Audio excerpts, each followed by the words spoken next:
Hello po, magandang araw po sa ating lahat. Ito po ang inyong lingkod, ang Eli Lagardes Tutorial Vlog. Nagbabati po sa inyo ng isang magandang araw, magandang hapon, magandang gabi po sa ating lahat. Ngayon po, meron tayong i-repair na spin dryer. Actually po ang problema nito ay ito pong spin timer niya. Hindi po siya nag-o-off. Pakita ko po sa inyo kung bakit hindi po siya nag-o-off.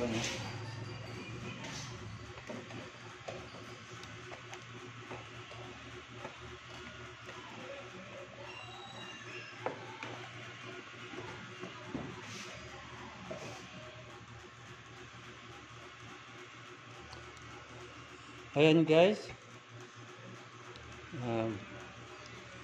itong spin timer na to, pag inon mo siya, okay naman, gumagana naman siya. Kaya lang pagdating dito sa may malapit na po sa kanyang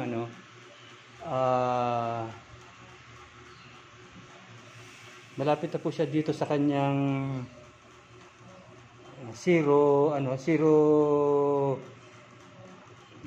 dito po sa zero, hindi na po siya nag-o-off, naka-on lang po siya, pero hindi na po siya tumutunog. Ang problema lang po, hindi po siya nag-o-off talaga. Ipakita ko sa inyo, ito, i-on ko na siya. Yan, gumagana naman po siya.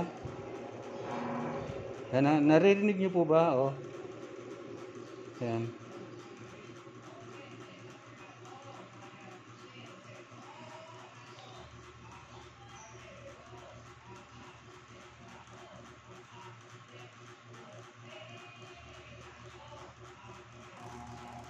Tignan po natin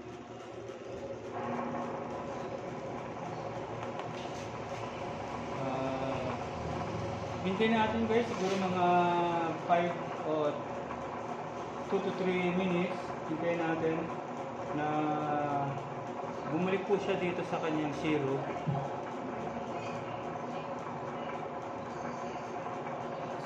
Actually po, maganda naman po yung ikot niya. Yung nga lang po, hindi po siya nakiklik sa off, o hindi po siya humihinto. Ikot lang po ng ikot yung ating tab dito sa spin dryer. Ayan.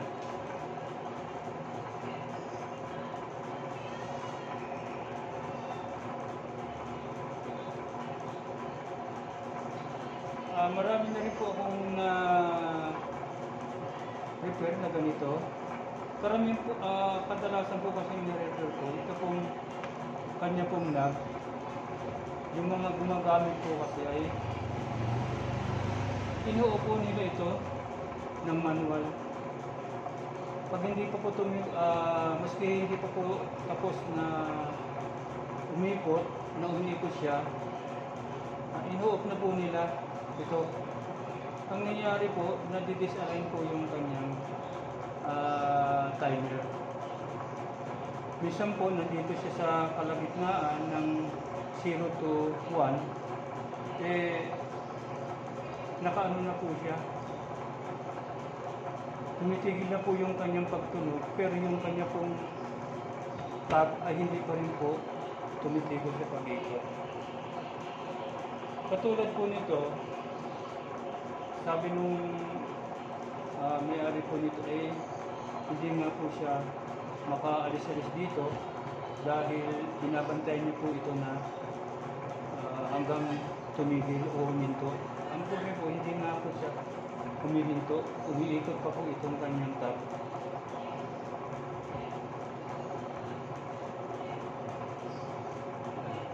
Maraming guys, malapit na po siya sa zero. Hintayin po natin siya na mag-click.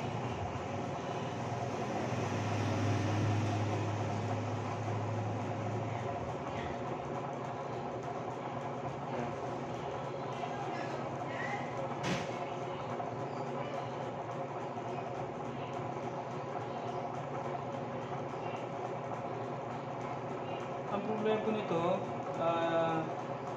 hindi na po siya ah, hindi na po siya tumutunog po yung kanyang kanyang tunog na tik tik tik tik tik. Hindi na po yun tumutunog. Ang akala po natin ay naka-open siya, pero hindi po pala dahil umiikot pa po itong kanyang tab. Ayan. Ayan po. Hindi pa rin po siya tumitigil.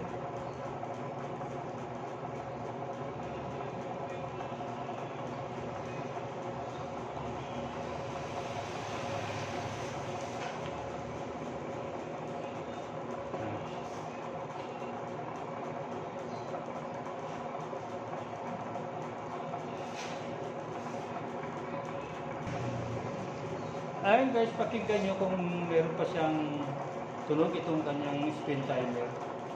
Kasi paparinig ko sa inyo.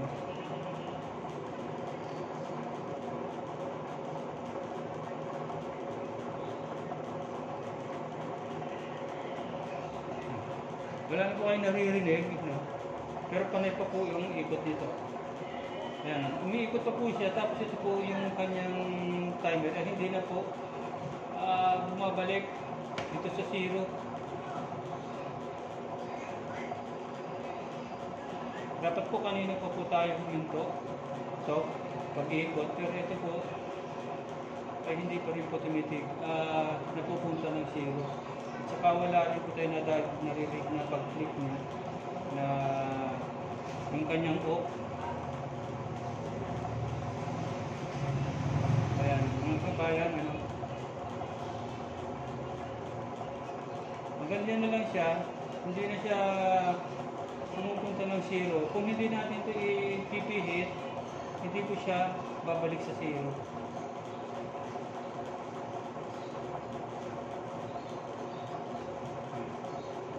Ngayon guys, pero umiikot pa rin. Ngayon guys, babalik ko na ito sa 0. Ayun, sumunod na siya. Ngayon guys, itong spin timer switch, ito ay papalitan natin. Meron na po ako rito dati po ito, nasa akin na po ito dati. Actually guys, itong tinanggal ko na po ito kanina. Hindi ko lang po i-video kanina. Kasi tinignan ko po yung kanyang timer switch kung ano po ang diferensya. Ayaw po talaga siyang pumalo ng 0. Kaya hindi po siya tumitigil sa pag-ikot. So guys, tatanggalin ulit natin to at ipapalit natin tong bago rin ito guys. Ang problema nito guys ay hindi kasya dun sa butas. Yung pinakabutas niya dati hindi kasya.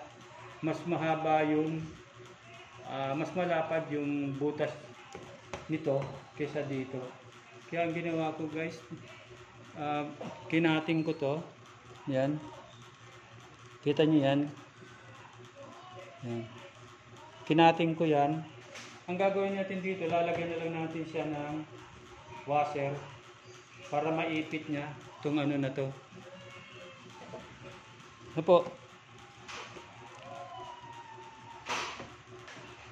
Ang gawin ko lang po, tatanggalin muna natin po itong ating timer switch para mapalitan po natin ito. Yun lang po ang problema nito kasi umiikot man po lahat, gumagana. Ang hindi lang po nito nagagawa ay yung kanyang paghinto or pag automatic off. Yun po yung kanyang problema. Hindi na siya bumabalik dito sa 0.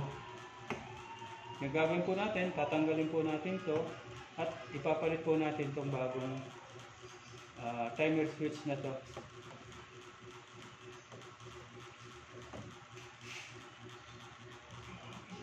Yan guys, tinanggal ko na guys yung switch niya, yung pinaka knob. Tinanggalan ko na rin to kanina guys ng Tinanggalan ko na rin to ng tornilyo para maangat natin tong ano na to.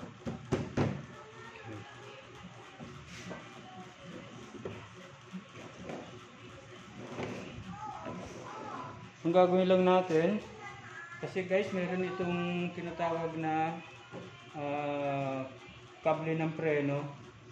Tatanggalin din natin yung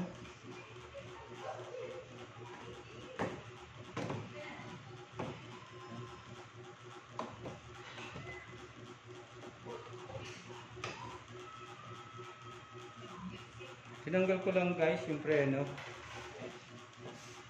sa ilalim. Nasa ilalim kasi guys yung ano, yung preno niya.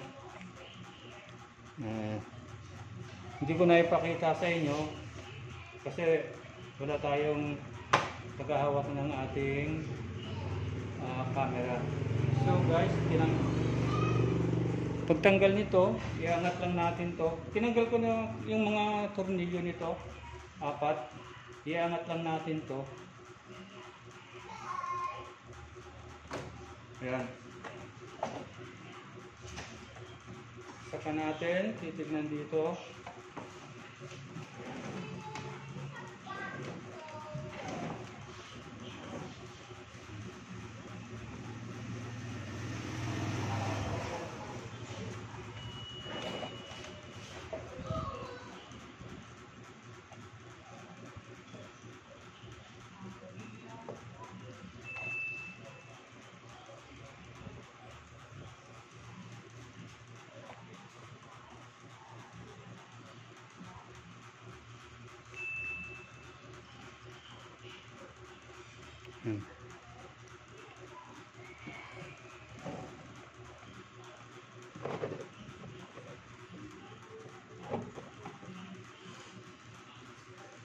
Andito guys yung ano niya.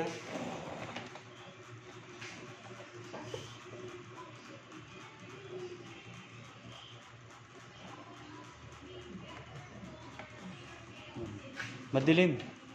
Ayusin lang natin to guys para makita natin yung pinaka ano niya.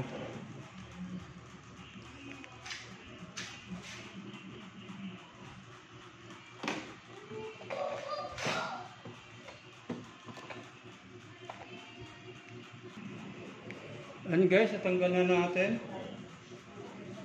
Ngayon ito, tatanggalin natin to. May takip kasi ito guys. Tinanggal ko na rin yung tornilyo nito kanina para madali na natin matanggal siya.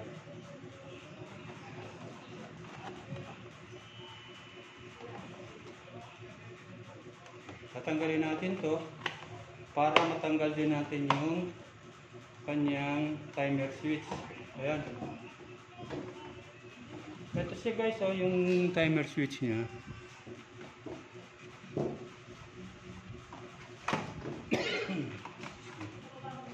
Kasi isa na talaga guys, wala tayong tagahawak ng ano. Kaya medyo mahirap. Ayan. Itong timer switch na to, ito yung tatanggalin natin. May dalawang tornilyo dito. Tapos ito yung kanyang wire. Uy, tanggalin muna natin pala sa saksakan. Naka-on. Kasaksak pa pala. Buti hindi tayo na kuryente. Yan. Meron siyang dalawang tornilyo nandito. Yan.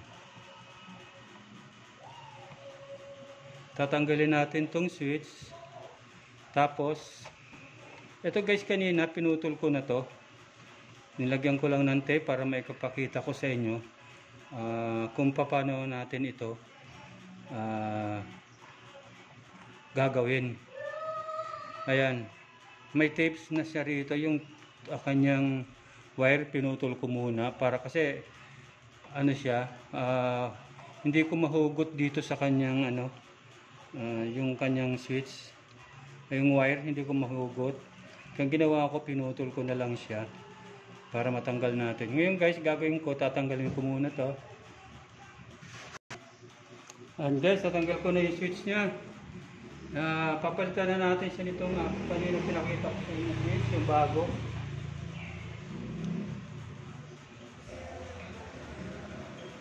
Ito yung switch yung bago. Ito yung ipapalit natin dito. ang gagawin lang natin, maglalagay. Ito kasi guys, mahaba itong kanyang lalagyan ng tornilyo. Hindi magkaparehas. Kaya ang ginawa ko dito sa bago, kinating ko yung kanyang kinating ko yan para magkasya doon sa lalagyan ng tornilyo. Gagawin natin, kukuha tayo ng washer. Yung tornilyo na may washer, kukunin natin. Ayan guys, naibalik ko na guys yung naikabit ko na pala yung bagong spin timer. Hindi ko na pinakita sa inyo kanina guys yung pagkabit kasi wala akong tagahawak ng camera. Hindi ko ma-focus. Ngayon papakita ko na lang sa inyo kung paano ko na kinabit. Ito siya. Ito kasi guys, dapat hindi tumama dito. Yung washer na yan, pinutulang ko, kinating ko. Ito. Ayan. Kinating ko siya para itong kanto na to, hindi tumama dito sa washer. The same yan dito guys, sa kabila. Ayan. Cutting ko rin yung washer para hindi siya tumama dito sa kanto na to. Ito. Pag cleanose mo siya, kasi nung hindi ko pa siya guys, kinakating o pinuputulan o binabawasan, tumatama dito ito, kaya hindi siya mai-close ng maigi, hindi siya maka-close ng mailapat yung kanyang pinto o yung kanyang door sa yan. Ito guys, nilagyan ko siya ng tape. Ito yung pinutol ko, tapos ito rin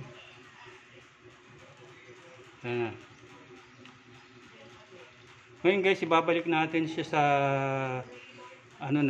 para ma-testing natin kung switch off na siya yung ating timer switch na pinalit. Mag-automatic na siyang mag-off. Ayan guys, ngayon naibalik ko na yung tinanggal ko kanina, yung takip ng ating spin dryer. Yan, kabig ko na to. Nabili ko na rin yung dito sa ilalim yung kanyang brake. Kasi guys, pag hindi mo to tinanggal, hindi mo makakabit yung hindi mo rin matatanggal tong takip na to. Dapat tatanggalin mo yung brake niya. Pati ito, dito siya nakalagay. Tatanggalin mo siya rito. Saka mo huhugutin to. Ito, hinuhugot pababa para matanggal yan. So guys, ang gagawin natin ngayon ay tetest natin siya. Yung final test natin. Ang gagawin ko, ibabalik ko muna yung kanyang mga tornilyo dito. Yan. Testin natin to mamaya kung okay yung kanyang ito guys, kasi pag nakababa siya mag-o-on kasi yung kanyang tinatawag na contact point dito sa loob magdidikita na ganun, mag-o-on siya. Tapos pag itinaas mo naman itong takip niya, bubukas yung contact point ganyan, bukas na ganun. Excuse me.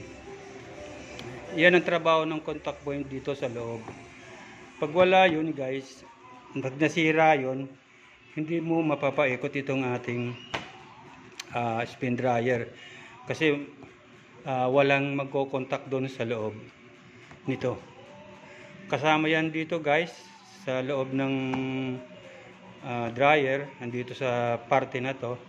Ito yung kanyang switch timer. Yan. Ngayon guys, babalik ko na lang yung 4 na tornilyo dito. So nakalagay yung 4 na tornilyo saka dun sa kabila. Ayan. Ayan guys, bilog ko na uli siya guys. Nalagyan ko na to ng tornilyo, yung 4 dito sa magkabilang gilid. Tapos naibalik ko na rin yung kanyang, ito yung knob ng, ganito lang nangyari dito guys. Angat dito kasi hindi siya angkop dun sa ano ko, sa bagong tawag nito na timer switch. Ito kasi guys na knob ng ating timer switch, dun yung sa dati hindi siya match, hindi siya magka-match. Kaya angat dito yung ating timer knob, yan. Pero wala naman siyang problema, huwag lang papasukin ng tubig dito sa loob nito. Kaya nilagyan ko siya guys ng tape, yan, para hindi siya pasukin ng tubig. Ayan. Ngayon guys, ipa-final test natin siya. I-turn natin to kung magsasarili na siyang off o mag-automatic off siya. Ano guys? Switch ko na. Switch ko na to. Ilalagay ko na to guys, ano, itong kanyang cords, itong plug. Ayan. Naka-plug na siya guys. Ngayon papaikutin natin tong timer switch knob. Tapos hihintayin natin siya guys na mag-automatic off. Okay? Yan. Yan. Nakita nyo guys? Yan.